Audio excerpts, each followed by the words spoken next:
반갑고 감사합니다.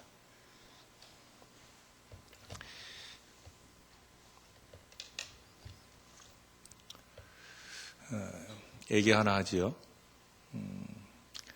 지하철이 보통 역에서 정차를 하고 문이 열리기 전에 슉 소리가 나지요. 문이 쫙 열리고 사람들이 다 타고 내리고 하면 다시 슉 소리를 내면서 문이 닫힌 다음에 출발을 합니다. 근데 어느 역에서 지하철이 계속해서 슉 소리를 내고 열렸다가는 다시 또 슉 소리를 내고 닫히고, 그리고 이제 출발하겠지 하면 또 슉 소리를 내고 문이 열리고 또 슉 소리를 내고 문이 닫히기를 반복하는 거예요. 그러다 한번 또 슉 소리를 내면서 문이 열려서 그 다음엔 닫히질 않고 있는 거예요. 그러니까 이제 어떤 사람이 궁금하잖아요. 도대체 뭔 일이 있길래 계속 이 모양으로 출발을 하지 않고 있는가. 궁금해서 이렇게 내다보는데 다른 땐 슉 소리를 하면서 문이 닫히더니 그 순간에는 슉 소리가 없이 갑자기 문이 콱 닫혀버린 겁니다. 그 바람에 그만 이 목이 탁 꼈어요. 그러니까 목이 끼니까 이게 생리상으로 이게 빠져나오기가 어렵잖아요. 그래 막 아둥바둥 하니까 그 전철 안에 타고 있던 사람들이 안 되겠으니까 달려들어가 여러 사람이 달려들어서 막 낑낑해가지고 간신히 확 끄집어냈어요. 그 단신이 목이 쏙 빠졌는데 이 사람이 빠져나와가지고는 막 웃는 거예요. 그러니까 아까보다 더 큰일 났어요. 이 사람이 너무 목이 꼈다가 빠진 이 충격 때문에 정신이 조금 어떻게 됐나 보다 싶어가지고 사람들이 막 정신 차리시라고 뺨을 막 치면서 이보세요, 이보세요 막 그러는 거예요. 이 사람이 간신히 이제 웃음을 참으면서 이렇게 말했습니다. 나 말고 2명 더 있어 그러더라는 거예요. 아마 목이 걸려서 보니까 저쪽에도 한 명 있고 또 저쪽에도 한 명 있고 그렇게 보였던 모양입니다. 그게 이제 우리나라 사람들이에요. 우리나라 사람들은 호기심이 강하잖아요. 예? 노예 총무라는 사람이 이 교사수련회라고 하는 이 중요한 자리에 노예에서 기관 목회를 하는 사람이 왔으니까 아마 여러분들도 사람에 대한 호기심이 없지 않을까 그런 생각을 하는데, 여러분 사람에 대한 호기심이 아니라 말씀에 대한 호기심, 말씀에 대한 기대를 가지고 이 한 시간 우리 하나님 앞에 서 있기를 주님의 이름으로 축원합니다. 오늘 본문에도 호기심 강한 한 사람이 나오지요. 바로 이스라엘의 선생이라고 예수님께 지칭받은 니고데모라는 사람이에요. 그는 이스라엘의 선생입니다. 거기 1절에 보니까 그를 가리켜서 바리새인이라고 얘기하고, 그리고 유대인의 지도자, 공회의원. 그는 정말 이스라엘 많은 사람들의 존경을 받는 선생님이에요. 그런데 그가 예수님께 찾아왔어요. 그는 아주 강력한 호기심을 가지고 예수님을 찾아왔어요. 왜 예수님을 찾아왔을까? 여러분 요즘 아이들 교회 학교에 대한 호기심이 있을까요? 없을까요? 예? 여러분 아이들은 어떻습니까? 요즘 아이들 호기심이 없어요. 특히 교회 학교에 대한 호기심이 너무 없어요. 그게 오늘 교회 학교의 위기가 되고 있죠. 아이들만 아니라 어른들 역시 마찬가지. 예? 말씀에 대한, 은혜에 대한 강력한 호기심이 없단 말이에요. 그런데 이스라엘의 선생인 니고데모가 오늘 강력한 호기심을 가지고 지남철에 끌려오듯 예수님께 왔단 말이에요. 밤에 올 수밖에 없는 그 부끄러움, 사람들이 혹시 알면 어떨까? 그것에 대한 두려움, 그런 것들을 무릅쓰고 한밤중에 예수님을 찾아왔어요. 왜? 그의 마음 가운데 넘치는 이 호기심을 어쩔 수 없어서. 그는 도대체 어떤 호기심을 가지고 예수님께 왔을까? 예수님께 어떤 기대를 가지고 왔을까? 그 가장 큰 이유를 꼽자고 하면 2절에 그가 예수님을 뭐라고 말씀하냐면 우리가 당신은 하나님께로부터 오신 선생인 줄 아나이다. 할렐루야. 예수님이 어떤 분이시기 때문에 하나님께로서 오신 선생이라는 거예요. 오늘 교회 학교 안에도 우리 모든 교사들이 이 하나님께로서 오신 선생이라고 하는 우리의 자리를 회복할 수만 있다고 하면 그러면 아이들이 올 거예요.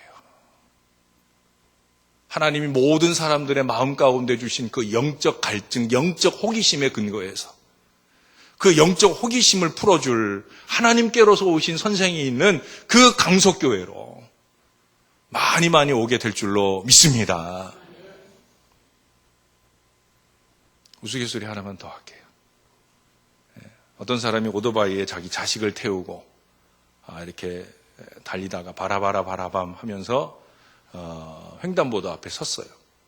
그리고 신호가 탁 바뀌니까 붕 하면서 출발을 했는데 이게 너무 급출발을 하고 아이가 그 순간에 아빠 여기 손을 잡고 있던 걸 놨는지 애가 그만 굴러 떨어졌어요.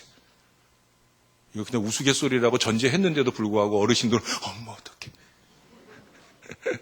예.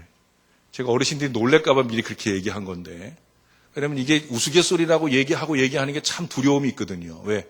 안 웃어버리면 냉랭해지니까. 그런데도 불구하고 제가 말씀을 드린 건 어르신들이 애가 굴러 떨어졌으니까 놀랄 거 아니에요. 그렇죠? 이렇게 떨어진 아이를 모르고 아빠가 그냥 가는 거예요. 그러니까 그 옆에 서 있던 다른 차가 이 아이를 급히 태워가지고 아빠를 막 따라갔어요. 오토바이를 따라가서 오토바이를 세우고는 그 아이를 인계해 주었습니다. 그자고 오토바이 운전자가 그 아이를 넘겨받으면서 아이한테 이렇게 얘기하더라는 거예요. 엄마는 어디 있니? 그러니까 아이가 있고 그 뒤에 엄마가 있었는데 엄마는 벌써 그 전에 떨어졌고 이게 두 번째 아이가 또 떨어진 건데. 네, 여러분 웃기죠? 이렇게 웃기는 일들이 우리 교회 학교에서 얼마나 많이 일어나고 있어요. 연초에 맡겨두신 아이들 잘 있습니까? 연초에 우리 선생님들에게 맡겨주신 아이들, 물론 아직 이제 2달밖에 안 됐으니까. 그래도 언제든지 전화만 하면 또 그 어머니 아무개 집사님한테 연락만 하면 다음 주엔 볼 수 있을 거야 하는 아이들도 있겠지만 오늘 얼마나 많은 교사들이 아이들을 언제 떨어뜨렸는지도 몰라요. 이 아이가 도대체 몇 년, 아니 몇 월 며칠부터 주일학교를 안 나오기 시작한 지 벌써 2달이 되고 3달이 됐는지 그것조차도 감지하지 못한 채 1년을 지나고 그러고 1년이 지나서 새로운 반을 맡을 때 그 1년 전에 맡았던 아이들을 놓친 아이들의 영혼을 세상에 버려둔 아이들의 영혼과 함께 하늘나라에 가지 못한 나중에 하나님 나라 앞에 섰을 때 너 내가 맡겨둔 아무개 어떻게 했느냐? 라고 물으시는 그 물음에 머리만 극적거릴 수밖에 없는, 아니 그 천국에 있다고 하는 것 자체가 자기에게 심각한 부끄러움이 될 줄도 모르는 채 우리가 교사 힘내하고 사역하고 있는 오늘 우리들의 모습이 얼마나 많습니까? 제가 오늘 설교 제목을 무식한 선생이라고 그랬어요. 무식하다는 게 뭐예요? 아는 게 없다는 거죠? 예? 없을 무자에 알식자. 근데 저는 그런 의미로 무식한 선생이라는 제목을 붙이지 않았어요. 제가 이거를 좀 한자로 이렇게 파워포인트를 해올까 하다가 제가 다른 데 이제 뭐 설교나 아니면 강의를 하러 갈 때 파워포인트 자료를 준비해 갔는데 그 교회들이 그걸 잘 못 적게 하더라고요. 어떤 교회는 시스템이 잘 돼 있는데 그게 저하고 잘 연결이 안 돼가지고 그래서 어려움을 겪는 일들이 많아서 아예 포기하고 왔는데 강석교회는 담임 목사님께 저한테 물어보시더라고요. 뭐 이렇게 컴퓨터로 뭐 할 자료들이 있느냐 물어보시는데 제가 아차 싶더라고요. 근데 그래도 우리 강석교회 교인들은 다 우리 담임 목사님 닮아서 다 똑똑하시니까. 예? 아멘? 제가 그분을 유심히 제가 귀 기울이겠습니다. 제 다른 말씀 속에서도 과연 아멘이 나오는지. 예, 아멘 맞습니다. 아멘 맞아요. 근데 여러분 저는 업술무 알식이 아니라 업술무는 맞는데 식자는 알식자가 아니라 심을 식자예요. 또 한자도 땀 한자예요. 결국 뭐예요? 뒤에서부터 땀 흘려 심지 않는 선생이란 말이에요. 제 무식한 선생이라고 하는 의미는 땀 흘려 심지 않는 선생. 우리 그런 선생이 되면 안 된다는 거예요. 땀을 흘리고 눈물을 흘리며 우리가 무언가 심는 그 무언가도 분명하잖아요. 생명을 심고 영생을 심고 복음을 심는 교사가 되어야 된다. 심는 교인이 되어야 된다. 오늘날 왜 세상이 교회를 걱정하고 세상이 교회 학교를 걱정하는 상황이 됐습니까? 교회 안에, 교회 학교 안에 이 심어야 할 것들이 심어지지 않고 있다는 거예요. 목회자에 의해서 바른 복음과 복음적인 삶이 심어지지 않고 교사에 의해서 아이들의 심중에 영생하도록 하는 소망을 심어주지 않는단 말이에요. 오늘 여기 니고데모와 같이 이스라엘의 선생은 많은데, 교회 학교의 선생은 많은데, 제가 전에 섬기던 교회에 서울 쪽 교회에서 캠프를 왔어요. 거기가 양주니까 또 저희 교회가 잘 지어놔가지고 캠프 하러 올 수 있을 만한 그런 조건들을 갖추고 있어서 교회 학교가 많이 와요. 영등포노회에서는 몇 개 교회가, 제가 영등포노회 출신이거든요. 제가 당일교회 출신이에요. 그래서 많이 와요. 많이 오는데 제가 그때마다 너무 가슴 아프고 놀라운 일은 애들보다 선생님이 더 많아. 캠프를 하러 오는데 애들은 15명인데 선생님은 20명이 와요. 강석교회 말고요. 강석교회는 안 그러겠죠? 저는 제가 목회하면서 선생님보다 아이들이 많은, 저는 그런 목회만 해왔었는데 아이들보다 선생님이 많은, 그게 오늘 서울에 있는 교회 학교의 현실이라 그러더라고요. 물론 선생님이 많으면 좋죠. 그러나 그 선생님들보다 더 많은 아이들, 그 아이들이 있는 교회 학교가 돼야 되지 않겠습니까? 사랑하는 여러분, 저도 이 배우는 교사가 되자, 여기 10절에 보니까 이스라엘의 선생으로서 이러한 것들을 알지 못하느냐. 여기 니고데모가 무식한 선생이 됐죠. 알지 못하는 선생이 됐어요. 저는 아는 교사가 돼야 된다, 배우는 교사가 돼야 된다. 저도 이거 평소의 지론입니다. 여러분, 글 잘 쓰는 사람들 보면 다른 사람의 글을 많이 읽습니다. 제가 오늘도 제가 이렇게 매주마다 이렇게 한 교회씩 노예 안의 교회들을 돌아보는데, 오늘은 그 구로 시찰에 있는 어느 교회를 갔어요. 그 교회는 안수 집사님이 한 분 계시는데, 그 안수 집사님은 지금 대학원 공부를 하고 계시대요. 근데 제가 이렇게 뵈니까 대학원 공부를 할 만한 연세가 아닌데 60대. 근데 대학원 공부를 하신대요. 40대에 검정고시를 패스했고 50대에 대학 공부를 해서 간신히 마쳤고 이제 60대에 지금 국민대 대학원을 다니신대요. 더군다나 신춘문예의 글을 기고하는, 지금 국문과 출신이에요. 그러니까 말하자면 글을 쓰신다는 거예요. 이분이 이런저런 얘기를 하다가 그런 얘기를 하더라고요. 자기는 손에서 책을 놓아본 적이 없다. 어디를 가든지 자기는 갖고 다니면서 책을 읽는다는. 자기가 조그만 가게를 하는데 가게에 앉아서도 손님 없을 땐 계속 책을 읽는다는. 그러니까 글을 쓰는 거예요. 아마 제가 모르긴 몰라도 우리 담임 목사님께서도 역시 마찬가지실 거예요. 매주마다 주보에 좋은 글들을 올려주실 수 있는 것, 또 좋은 글들을 모아놓은 책을 만드실 수 있는 것, 아마 모르긴 몰라도 많은 책을 읽으실 거예요. 그 책들이 결국 내가 쓰고 싶은 글을 쓰려고 할 때 그 읽었던 책들에 있는 많은 글자 알갱이들이 엮어져 나오면서 좋은 글이 되는 거예요. 좋은 영화들이 요즘 많잖아요. 여러분, 좋은 영화를 만드는 사람들 보면 다른 사람들의 영화를 많이 봤던 사람들이에요. 여러분, 교사들도 마찬가지예요. 여러분, 세상의 교사들, 일반 교사들, 여기도 선생님들 계시죠? 선생님들도 연수 프로그램이 있잖아요. 방학 때 선생님들 모셔요. 일정한 연수 프로그램에 따라서 뭐 해외 연수를 갔다 오든지 국내에서도 계속해서 자기 과목에 대한 연수 프로그램을 통해서 계속해서 배워야, 그래야 살아남아요. 요즘엔 대학교 교수들도 다 학생들한테 평가를 받잖아요. 또 일정한 연구 업적이 있어, 연구 결과가 있어야 교사로 재임용이 되고, 교수로 재임용이 되고 하잖아요. 배워야 되는 거예요. 배우지 않는 교사는 결코 건강한 교사가 될 수 없어요. 저도 우리가 좋은 가르침을 나누고자 하면 잘 배워야 돼요. 오늘날 교회 학교의 침체 가운데 하나는 어쩌면 잘 배우지 않는 데 있는지 몰라요. 여러분들 교회는, 이 강석교회는 어떻게 교사가 됩니까? 일정한 배움의 절차를 따라서 잘 배운 교사들, 또 재교육이 계속 이루어지면서 그런 건강한 교사들이 세워지고 있으면 좋겠습니다. 아마 그럴 거라고 저는 믿어요. 그러나 많은 교회들이 그렇지 못하잖아요. 어쩌면 성경 한 번도 제대로 안 읽고 교사하는 분들도 있을지 몰라요. 제가 자라날 때는 고등학교 졸업하면 그냥 당연히 교사를 하는 줄 알았었어요.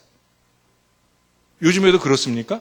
고등부 졸업하면 청년이 되면 어딘가 한 군데 봉사를 해야 되는데 제일 쉬운 게 나는 노래도 못하고 그러니까 제일 쉬운 게 교사가 되어서 그래서 밀려서 교사가 되는 사람들.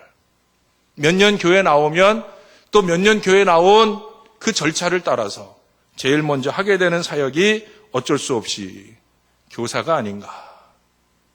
그 교사를 하면서도 교사가 어떻게 해야 되는지를 제대로 모르고 제가 전에 섬기던 교회에서는요. 새로 예수를 믿고 저한테 세례를 받고 저한테 직분을 받고 그런 교인들이 많았어요. 그러니까 그런 사람들이 이제 교회를 향한 뜨거운 사랑의 열정이 생겨서 찬양대를 헌신하잖아요. 찬양대를 좋아하는 것도 찬양대는 사람들한테 이렇게 보이는 자리잖아요. 그래서 찬양대를 교사보다 더 그럼 그거 아세요? 교사가 교회 내 3D 업종의 교회 내 3D 사역의 1번이에요. 왜? 보이지 않거든요. 안수집 죄송해요. 강석교회 얘기가 아니라 일반적으로 목회자들이 하는 얘기가 안수집사가 되고 권사가 되고 장로가 되려면 교사하면 안 돼. 뭐 해야 돼? 찬양대 해야 돼. 찬양대에서 얼굴을 자꾸 팔아야. 이건 그냥 속설이죠. 정신없는 사람들의 이야기일 거예요. 교사가 3D 업종이에요. 잘 가기 꺼린단 말이에요. 많은 시간과 투자가 필요해요. 그런데도 불구하고 교사가 되었다는 것만으로도 가치 있는 게 아닌가라고 말할 수도 있지만 그러나 아이들에게 심을 것이 없는 열심은 있는데 그 열심 있는 것 갖고 아이들하고 잘 놀아주긴 하는데 들은 풍어를 있어서 그 풍어로 아이들에게 웃기는 하는데 주일날 아침에 헐레벌떡 준비한 공과지만 그 공과를 잘 전하기는 하는데 정말 아이들의 심령을 살리는 그런 능력 있는 가르침을 이루어내지 못하는 노예에서도 해마다 교사대학을 하잖아요. 또 우리 노예는 특별히 영등포 성서신학원이 있어서 말 나온 김에 성서신학원에 학생들 좀 보내주세요. 여러분들도 좀 여기 우리 조명화 권사님이 이번에 성서신학원을 졸업했는데 이번에 졸업한 사람이 17명이에요. 학생이 지금 없어요. 학생이. 이 신학원도 이제 존폐 위기에 놓일 수가 있는데 우리 강석교회도 좀 우리 조명화 권사님이 좀 많이 권해서 좀 여러분들이 또 목사님 좀 많이 권해주셔서 제가 볼 땐 목사님도 몇 년 안 되면 아마 몇 년 안에 우리 신학원에 오셔서 강의도 하시고 이러셔야 될 건데 그럴 때를 위해서 좀 학생들을 좀 이렇게 좀 보내주시고 그러면 좋을 것 같아요. 근데 여러분 그렇게 교육을 하는 프로그램들이 많이 있잖아요. 교사대학을 하고 또 평신도 교육을 하는 프로그램들이 있는데 배워야 될 사람은 안 와요. 여기 오늘 혹시 교사들이 많이 와 계실 텐데 여기 안 와 있는 교사들도 꽤 있으실 거예요. 근데 10중 8구 안 와 있는 교사들 사실은 그분들이 배워야 되는데 어떻습니까 여러분들? 아마 제가 볼 땐 여기 이 자리에 오는 열정이면은 그분들은 배우지 않아도 잘 가르칠 만한 그런 분들이 아닐까. 근데 문제는 배워야 될 사람들이 잘 오지 않는 그런 아쉬움들이 있다는 거예요. 여러분 스코트 팩이라고 하는 사람은 그런 얘기를 했어요. 불순종과 타락이 원죄가 아니다. 그것은 원죄의 결과일 뿐이다. 생각의 게으름, 그것이 원죄이다. 생각의 게으름. 하나님이 뭘 말씀하셨는지 그 생각을 곱씹어 생각하고 새롭게 들려지는 소리가 아니라 하나님 주신 말씀을 생각 속에서 삶으로 실천해내는 그 노력이 없어서 선악을 알게 하는 나무의 실과를 따먹고 결국엔 불순종, 타락으로 멸망으로 갔다는 거죠. 생각하며 살아야 된다는 거예요.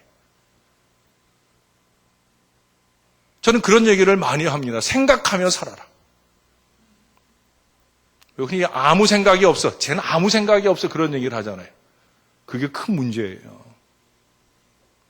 교회 생활을 하면서도 또 교회에서 여러분이 받은 바 신앙적인 교훈을 가지고 세상에 나가서도 좀 생각을 하면서 살아야 되는 거예요.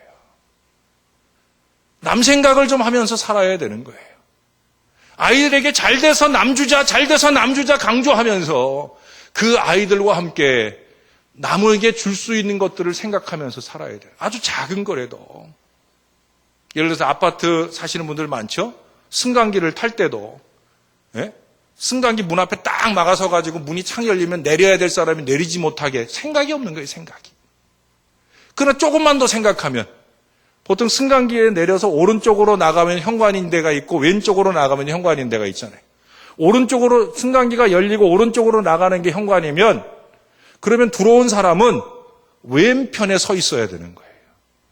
그거 조금만 생각하면 내가 왼편에 비껴서 있다가 문이 열리면 내리는 사람은 반사적으로 오른쪽에 입구가 있다고 생각하면 반사적으로 몸이 글로 나가잖아요. 그렇죠?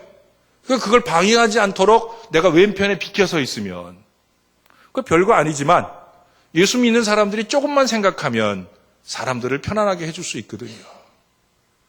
주차장에 차를 세울 때에도 제가 노예 주차장에도 목사님, 장로님들이 차를 세우는데 참 부끄러운 일들이 많아요. 그냥 자기 차 하나 편하게 세우는 게 전부인 분들이 너무 많은 것 같아요. 주차선을 조금만 가운데로 정확하게 잘 지켜만 주면 다른 사람들이 내릴 때 주차를 할 때도 그렇고 문 열고 내릴 때도 그렇고 이런 것들에 좀 배려를 해줄 수가 있는데 생각을 안 해. 생각을 안 하면 다른 사람들을 힘들게 해요. 생각을 안 하면 결국 자기도 힘들어지는 거예요.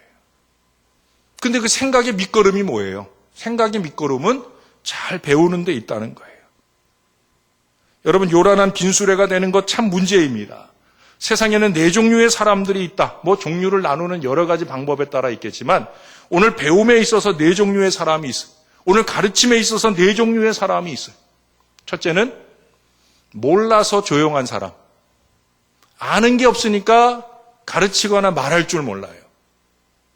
두 번째는 모르면서 많이 아는 듯 요란한 사람이 있죠. 예? 입만 열면 무식이 통통 튀는데 열심히 입을 열고 말하는 사람. 참 짜증나고 답답한 사람이 아닐 수 없어요. 세 번째는 알면서 모르는 척 조용한 사람. 이게 겸손한 것 같은데 아까운 사람이죠. 아까운 사람. 마지막 4번째는 뭐예요? 많이 알고 그 많이 아는 바를 잘 말해주는 사람. 잘 심어주는 사람. 강석교회 교회학교에는 이런 선생님들이 좀 많으시기를 바랍니다. 모르면서 선생님네하고 요란을 떠는 사람도 문제지만 알면서도 잠자코 있는 사람이 사실은 더 문제라고 생각을 해요. 알면서도 심지 않는 사람, 이 복음의 진리, 영생의 진리를 모르면, 믿지 않으면 지옥에 가고 멸망으로 가고 파멸로 가는 줄 알면서도 그게 내 자식의 미래여 이 땅의 어린 생명들의 불행한 종국인 줄 알면서도 못 가르치는 사람, 안 가르치는 사람, 심는 사명을 게을리하는 사람, 이게 정말로 오늘 교회학교의 심각한 문제라고 하는 거예요. 많이 아는 것보다 올바른 것을 알고 그걸 심는 사람이 진정한 우리 주님의 교사인 거예요. 예수님은 그런 가르침을 전하는 일에 게을리하지 않으셨어요. 이른 새벽부터 밤 늦은 시간까지 예수님은 그것을 심는 일에 결코 소홀히 하지 않으셨어요.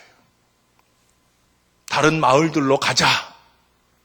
제자들이 여기가 좋사오니 여기서 초막셋을 짓고 우리 여기서 그럴 때에도 예수님은 아니다. 내려가자. 사람들에게로 가자. 또 심으러 가자.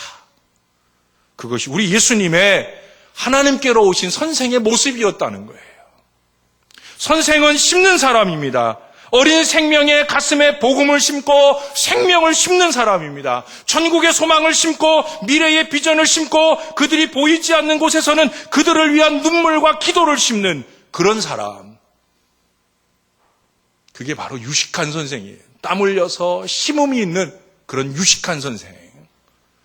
그래서 이 땅에 시들지 않고 잎이 청청하여 풍성한 결실을 쏟아내는 복된 꿈나무들을 심는 사람이어야 된다는 거예요.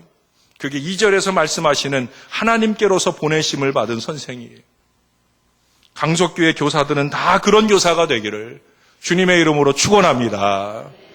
이 강석교회 성도들은 다 그런 부모 교사의 사명 속에 살기를 우리 주 예수님의 이름으로 간절히 부탁합니다. 여러분 맹모 삼천지교 아시죠? 맹자가 자식을 위해서 3번 이사를 한 얘기가 있잖아요. 여러분 이것이 좀 재해석될 필요가 있다고 봐요. 왜 그 엄마가 아이를 위해서 3번씩이나 이사를 감행할 수 있는 엄마가 왜 첫 번째 사는 자리로 장의사 옆을 택했을까? 그런 생각은 해보셨어요? 장의사집 옆에 처음 살 집을 정하잖아요. 그렇죠? 왜 그 엄마가, 그 똑똑하고 자식을 위하는 엄마가 왜 거기서 첫 살림을 시작했을까? 왜 그랬을 것 같아요? 저는 그렇게 생각했어요. 그 엄마는 아이에게 죽음을 가르치려 했구나. 사람은 태어나면 다 죽는다. 셋이라고 하는 창세기 5장의 셋, 아담의 3번째 아들 셋이 그 아들 에노스를 낳고 이름을 에노스라고 지었잖아요. 에노스가 무슨 뜻이에요? 죽을 수밖에 없는 존재예요. 그래서 그 에노스라고 하는 이름을 짓고 비로소 거기서 하나님의 이름을 불렀더라 그런다고요. 죽을 수밖에 없는 존재라는 걸 깨달을 때, 이 죽을 수밖에 없는 존재가 어떻게 살 수 있는 존재가 될 수 있을까? 그 간절함, 거기서 하나님을 부르게 되었다는 거죠. 제가 볼 때 맹자의 엄마가 사람은 다 죽을 수밖에 없다 하는 사실을 깨닫게 하려고 장의사를 택하지 않았을까? 그리고 그 다음에 이사를 가는데 어디로 가요? 시장 옆으로 가잖아요. 왜 시장 옆으로 갔을까?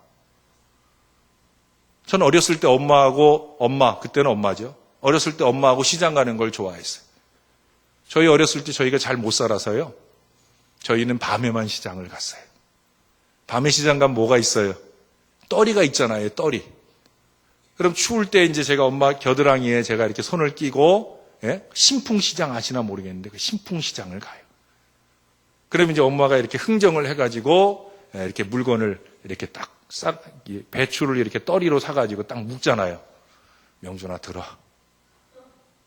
제가 이제 어머니 짐꾼 노릇하러 가는 거예요. 그 시장에 뭐가 있어요? 거기에는 삶이 있어요. 사람들이 살기 위해서 발버둥 치는 생명력, 운동력, 활동력이 그 시장에 있어요. 맹자의 엄마는 아마도 자기 자식에게 삶을 가르치고 싶었을 거예요. 저는 그 다음에 서당 옆으로 이사 간 거, 저는 거기까지 말하고 싶지 않아요. 왜? 저는 목사니까. 우리는 교사니까. 우리가 아이들에게 뭘 가르쳐야 되느냐? 우리는 2가지 가르치는 거예요. 하나는 우리는 다 죽을 수밖에 없는 존재다. 우리는 죄 때문에 죽을 수밖에 없는 존재. 이게 복음의 출발점이잖아요. 모든 사람이 죄를 범하였으면 하나님의 영광에 이르지 못한다. 이게 우리의 가르침의 출발점이잖아요. 아이들이 그걸 말해줘야 돼요. 그걸 빨리 말해줘야 돼요. 늦기 전에 말해줘야 돼요. 언제 어느 때 갑작스런 사고로 우리 아이들의 생명이 하나님의 부름을 받을 수 있는 이 시대를 살고 있는데 그걸 가르쳐주는 걸 게을리하면 안 돼요. 첫사람 아담, 그로 인해서 이 땅에 시작된 죽음, 그걸 말해줘야 돼요. 2번째는 뭐예요?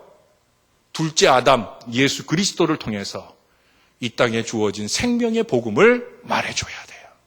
모든 사람이 다 죽을 수밖에 없는 존재이지만 우린 그 가운데서 둘째 아담 예수를 믿음으로 영생하도록 사는 존재다. 사는 존재로 살아야 된다.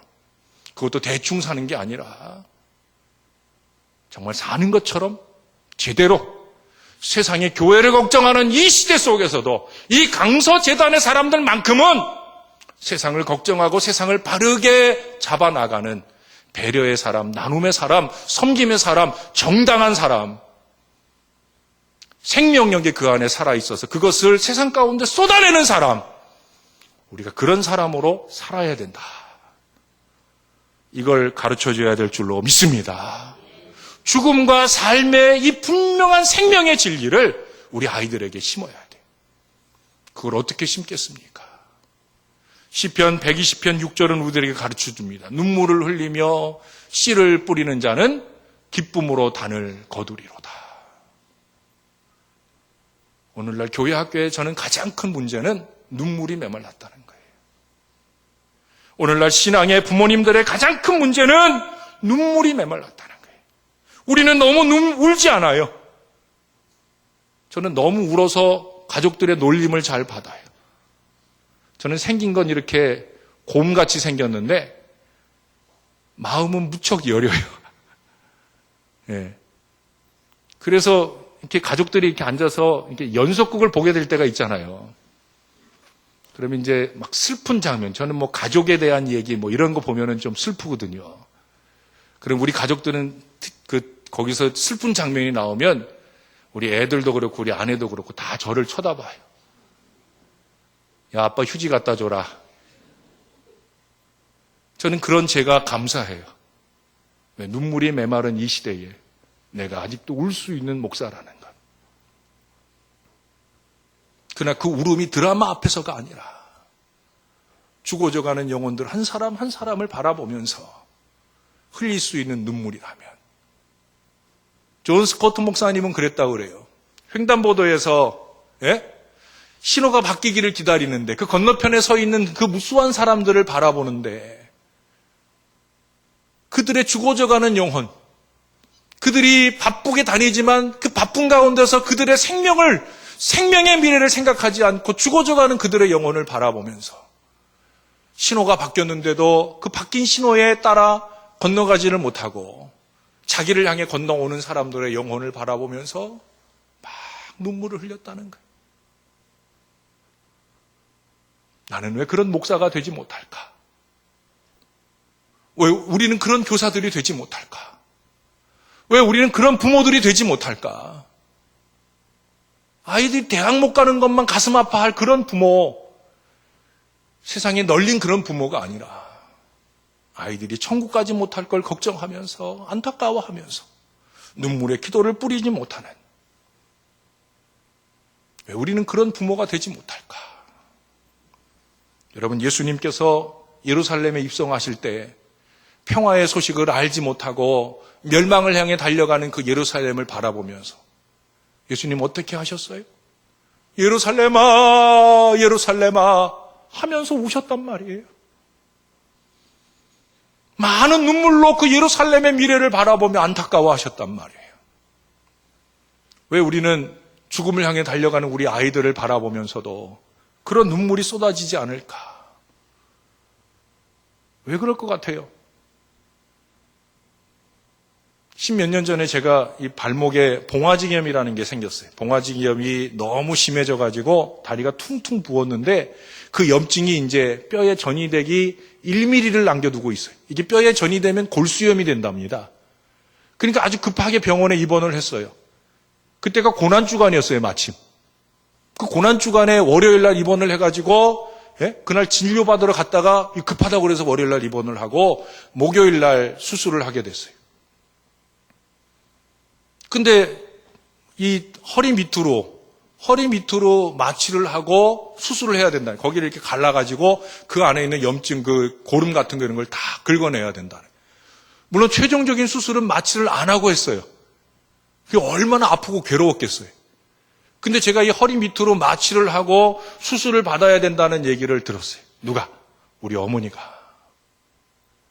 그 얘기를 듣고는 우리 어머니는 어떻게 했겠어요? 울죠. 제 발목을 부여잡고, 나는 아파 죽겠는데 그 발목을 부여잡고, 아픈 발목을 부여잡고 막 울죠. 울고 기도하죠. 또 누가 울겠어요? 우리 아내가 울죠. 그 얘기를 듣고 4일 동안 제가 수술실에 들어갈 때 수술실 밖에 있는 기도실에서 우리 아내가 눈물 뿌려 기도했죠. 뭐 죽으러 들어간 것도 아닌데 마취하러 들어가고 마취하고 수술해야 된다니까 울고 기도하죠. 왜 우리 엄마가, 왜 우리 아내가, 왜 울면서 기도했을까요? 이유는 다른 데 있지 않아요. 사랑하니까. 내 사랑하는 아들이니까. 내 사랑하는 남편이니까. 그들은 그래서 울었어요. 그러나 여러분, 영생에서 제외된 우리 아이들을 위해 우리는 눈물을 심지 않고 있다는 사실이에요. 말씀을 심지 않고 있다는 사실이에요. 하나도 급하지 않는다는 거예요. 대학에 가서 잘 믿어라?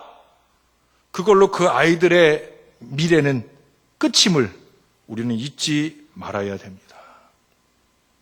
주일학교 시절에 안 믿던 아이가 대학 가서 어떻게 갑자기 잘 믿어질까? 물론 바울같이 그런 역사를 만나는 사람도 있겠지만 몇 명이나 되겠습니까? 착각하지 마세요. 내가 지금 이 아이를 붙잡지 못하더라도 이 아이가 나중에 되면은 하나님의 섭리 속에 잘 믿을 수 있게 될지도 몰라. 모르는 거예요. 그거는 모르는 거예요. 1등 못했다고 가슴 칠 일이 아니에요. 대학 못 갔다고 통곡할 일이 아니에요. 학원 안 갔다고 난리 부르스를 출 일이 아니란 말이에요. 교회 안 갔다면, 교회 와서 앉아 있어도 그 마음에 말씀을 심으려 들지 않는다면, 영생의 소망이 없이 지옥 자식이 되려 한다면 그게 울 일이고 통곡할 일이고 그게 급한 일인 거예요. 모든 교사가 부모 같아야 됩니다. 모든 부모가 교사와 같아야 됩니다. 그래서 영생을 심고 말씀을 심고 눈물과 기도를 심는 그런 교사가 되어야 되는 거예요.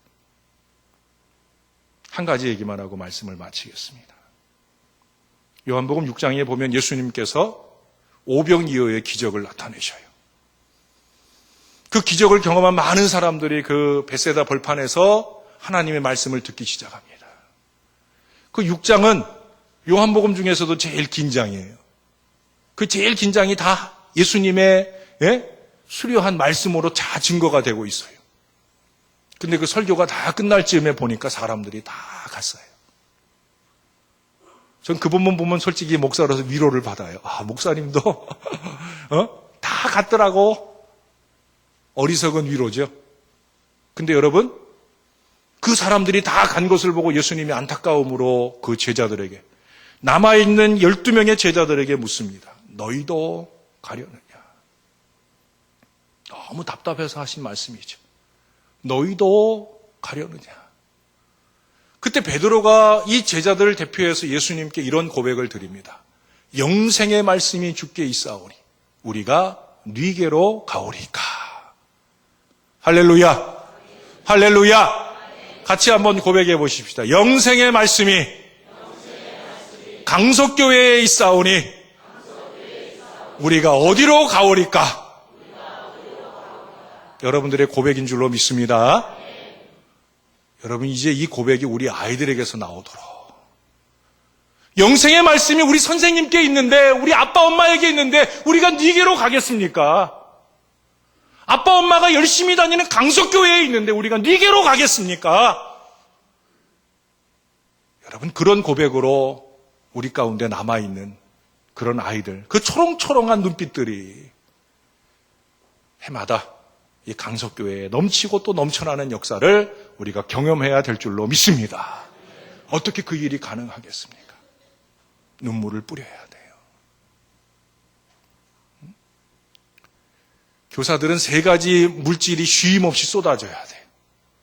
첫째는 눈에서 눈물이 쏟아져야 돼요. 네? 그리고 제가 지금 뭐 흘려요? 네. 땀을 흘리잖아요. 그렇죠? 땀을 또 열심히 흘려야 돼. 또 아이들이 좋아하든 안 좋아하든, 예? 말씀을 전할 때만큼은 이 로얄 젤리가 막 치도록, 예? 말씀을 전할 때 쏟아지는 침은 로얄 젤리인 줄로 믿으시길 바랍니다. 정말요? 요 앞에 한번 와보세요. 근데 정말 그런 마음으로. 왜? 말씀을 전할 땐 그 전하는 거에 미치는 거예요. 뭐 맵시 보고 뭐 거울 보고 이럴 새가 없잖아요. 지금 아이들을 살리느냐 죽이느냐 하는 일인데 지금 내가 침 튀는 거 이런 거 걱정할 새가 어디 있어요. 또 아주 강력하게 말하다 보면 그럴 수 있잖아요. 이런 액체들이 끊임없는 교사들이 돼야 되는 거예요. 하고 싶은 얘기는 많지만 이 시간엔 여기까지 하고 이제 곧 이 시간 끝나고 잠깐 쉬었다가 또 다음 시간이 또 있잖아요. 개봉박두. 기도하겠습니다.